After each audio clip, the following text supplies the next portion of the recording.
Voice of America Washington کے جہاں رنگ میں خوش آمدید. میں ہوں آپ کی میزبان نفیسہ ہود بھائی.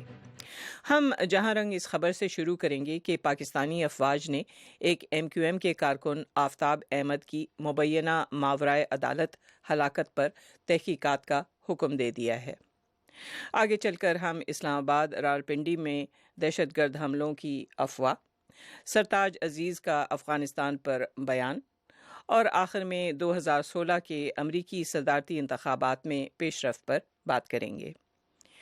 اور اس تحقیقاتی عمل کے بارے میں اس وقت بتایا جا رہا ہے کہ ہمارے ساتھ ہیں ایم کیو ایم کے سینئر رہنما خالد مقبول صدیقی، اور ان کے ساتھ ہوں گے انسانی حقوق کمیشن کے سابق چیئرمین پروفیسر مہدی حسن. آپ دونوں حضرات سے بھی بات کرتی ہوں، لیکن آئیے یہ پاکستانی افواج نے جو انکوائری کی ہے ایم کیو ایم کے اس پولیٹیکل ورکر کی موت پر، اس پر ایک رپورٹ سنتے ہیں. پیش کر رہے ہیں محمد جلیل اختر.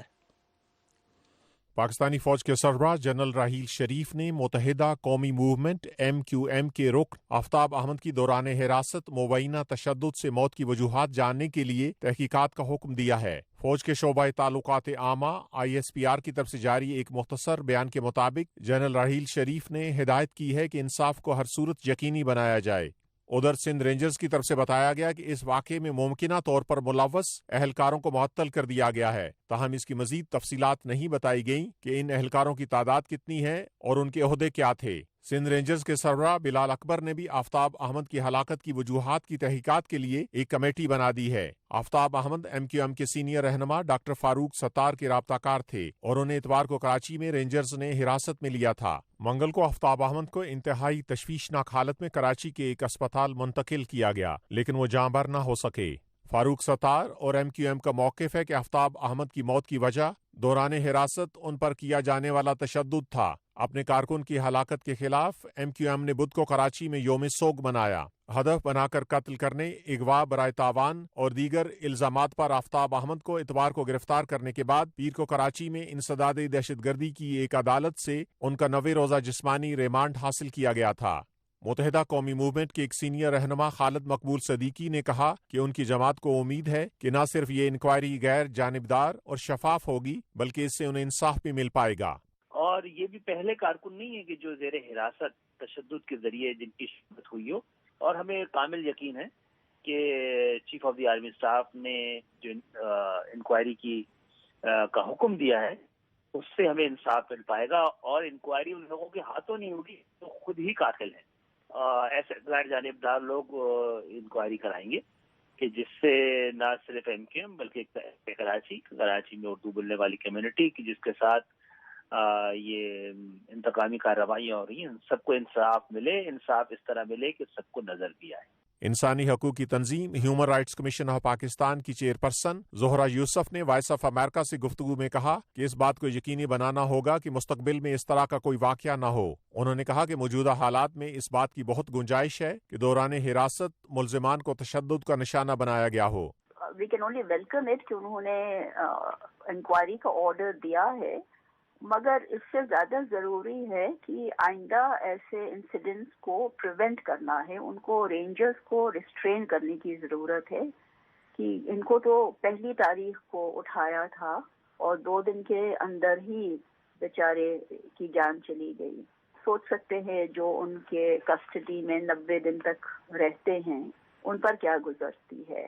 دفاعی تجزیہ کار ریٹائرڈ لیفٹیننٹ جنرل امجد شعیب کہتے ہیں کہ اس انکوائری کا مقصد عوام کے اعتماد کو بحال کرنا ہے. چیف آف آرمی اسٹاف کی ہمیشہ یہ کوشش رہی ہے، جیسے آپ نے دیکھا کہ پیچھے کرپشن پہ بھی انہوں نے باوجود اس کے کہ ہمیشہ ہم یہ ڈیل کرتے ہیں، سزائیں دیتے ہیں، لیکن اس کو پبلک کیا، اور یہ بھی پبلک کی سیٹسفیکشن کے لیے انہوں نے انکوائری آرڈر کی. اس کی ٹرانسپیرنسی چاہیے تاکہ لوگوں کو سچائی سامنے لائی جا سکے. کراچی میں دیکھیں آپ کی مورل پوزیشن بصورت وہاں پہ آپ کی نیت اور مورل پوزیشن آپ کی جو ہے وہ درست رہنی چاہیے، so that the people don't lose confidence in the rangers and in your law enforcement agencies.